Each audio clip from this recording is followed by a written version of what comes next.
Assalamualaikum warahmatullahi wabarakatuh.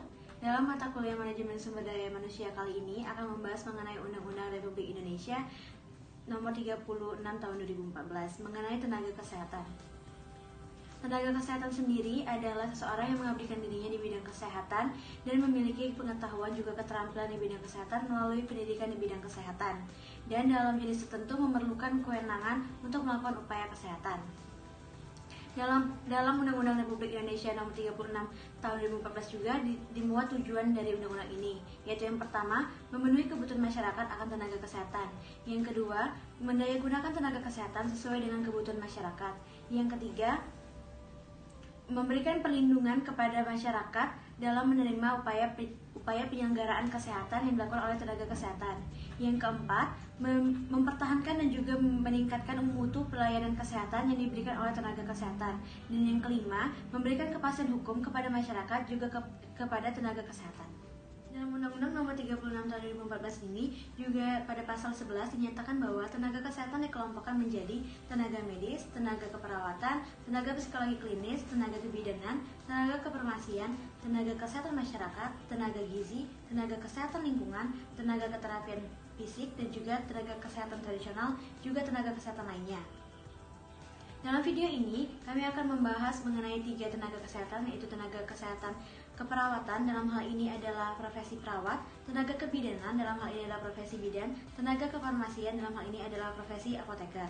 Dalam video ini, kami akan menjelaskan sejarah, perkembangan, isu terkini, dan juga peran 3 profesi tersebut dalam masyarakat.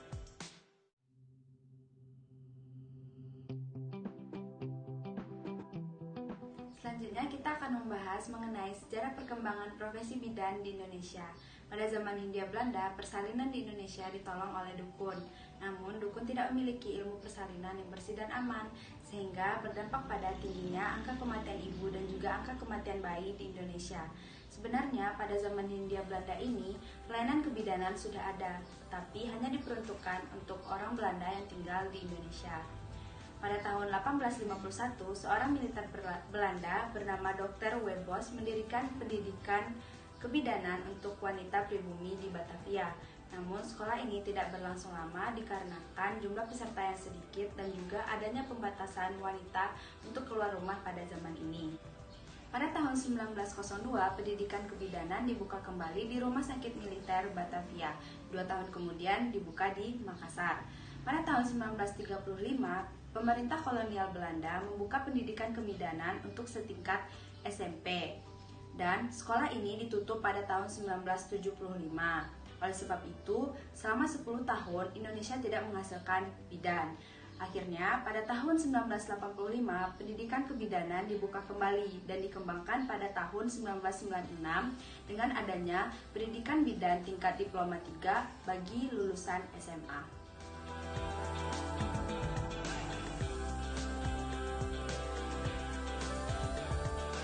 Yaitu sejarah perkembangan perawat di Indonesia.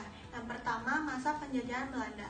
Pada masa pemerintahan kolonial Belanda, perawat berasal dari penduduk pribumi yang disebut Velpeger dengan dibantu Ziekenopasser atau penjaga orang sakit. Pada tahun 1799 didirikannya Rumah Sakit Binan Hospital di Jakarta.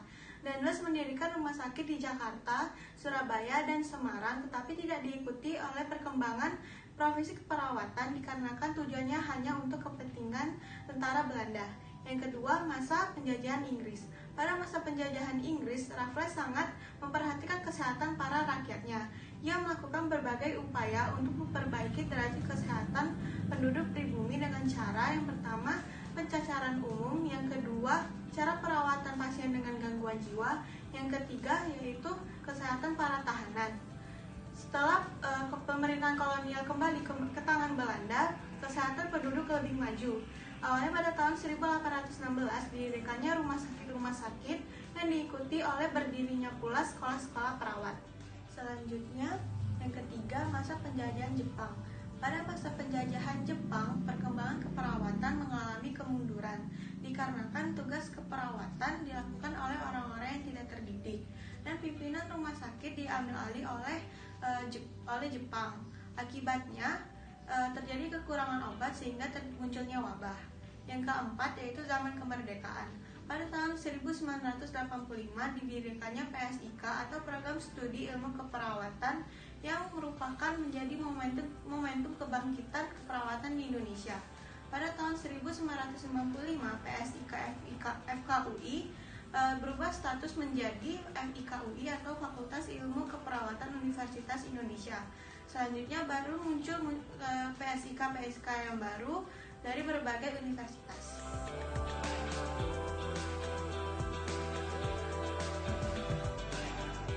Selanjutnya kita akan membahas mengenai sejarah perkembangan profesi apoteker di Indonesia.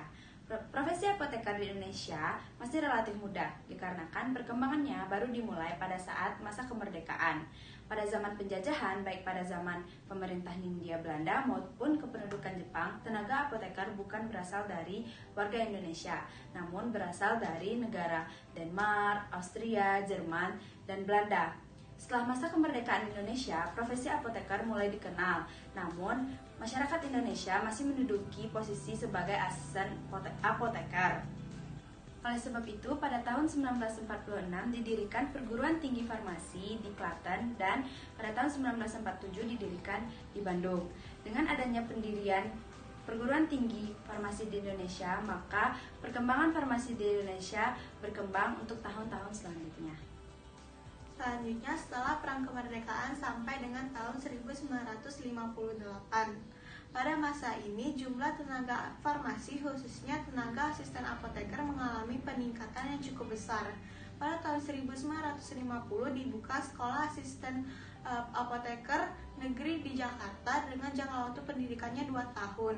Lulusan Sekolah Asisten Apoteker ini tercatat sebanyak 30 orang, sedangkan untuk tenaga apoteker mengalami peningkatan baik yang berasal dari pendidikan dari luar negeri maupun dari dalam negeri. Setelah tahun 1958 sampai sekarang, jumlah tenaga farmasi khususnya apoteker mengalami peningkatan yang besar dikarenakan masyarakat sudah mengenali apa itu profesi apoteker dan diikuti terbitnya peraturan-peraturan tentang kefarmasian.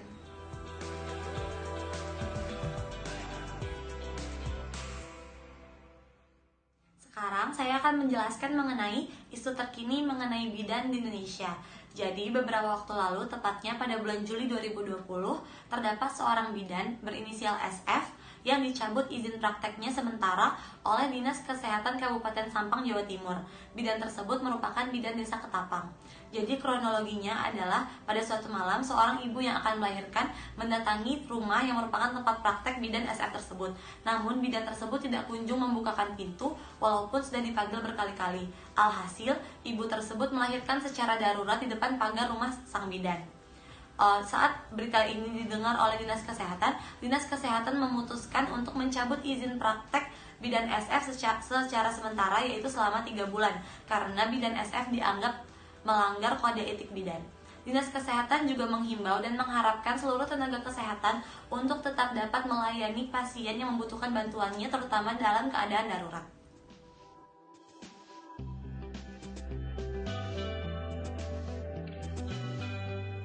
Sekarang saya akan membahas mengenai isu terkini mengenai perawat di Indonesia. Jadi beberapa waktu lalu Indonesia digemparkan dengan seorang perawat yang menyampaikan keluh kesahnya kepada Presiden Joko Widodo. Sambil menangis, perawat tersebut menyatakan bahwa gaji perawat dipotong per bulannya pada masa pandemi ini.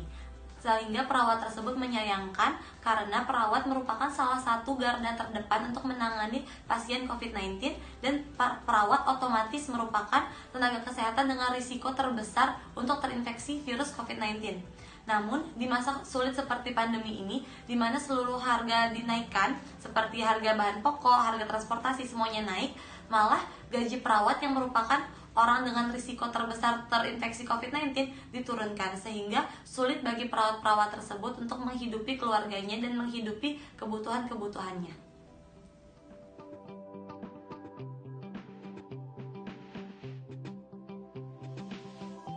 Baiklah, selanjutnya saya akan menjelaskan mengenai isu terkini mengenai apoteker di Indonesia.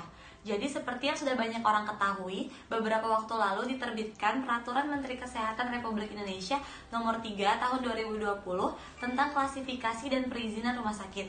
Dalam pasal 10 Permenkes tersebut, terdapat pernyataan yang menyulut amarah dan emosi dari tenaga farmasi maupun apoteker di seluruh Indonesia. Pernyataan tersebut menyatakan bahwa layanan farmasi disamaratakan dengan layanan laundry atau binatu yang termasuk layanan non-medik. Hal ini sudah diakui oleh tim audit Kementerian Kesehatan bahwa terjadi kecerobohan dalam mengklasifikasikan tenaga kesehatan dalam Permenkes tersebut. Namun, Permenkes tersebut sudah terlanjur diterbitkan dan menyulut protes dari tenaga farmasi maupun apoteker di seluruh Indonesia. Protes dari tenaga farmasi dan apoteker ini menyebabkan pendistribusian obat di fasilitas kesehatan mulai terhambat dan tidak berjalan sebagaimana mestinya. Diharapkan pernyataan ini dapat segera diperbaiki sehingga pendistribusian obat di fasilitas kesehatan dapat berjalan sebagaimana mestinya, karena obat merupakan hal yang krusial dalam penyembuhan penyakit seseorang.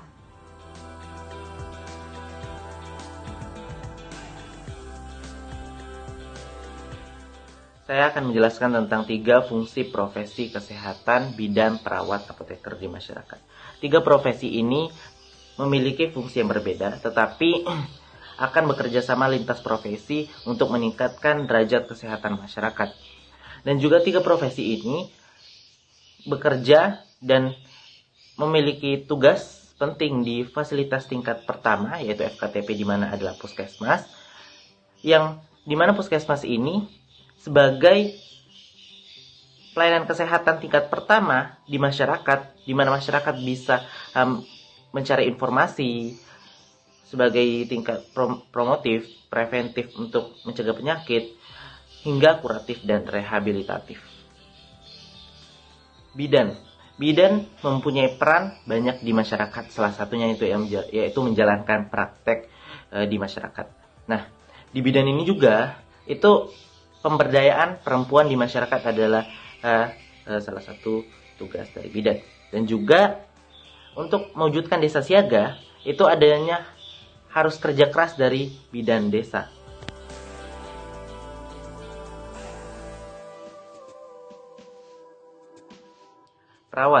Perawat ini adanya keperawatan komunitas. Nah, di keperawatan komunitas ini itu belajar tentang kesehatan masyarakat. Nah, mereka juga itu mengedukasi pasien, dan adanya puskesmas itu home visit, yaitu berkunjung langsung ke rumah pasien di masyarakat.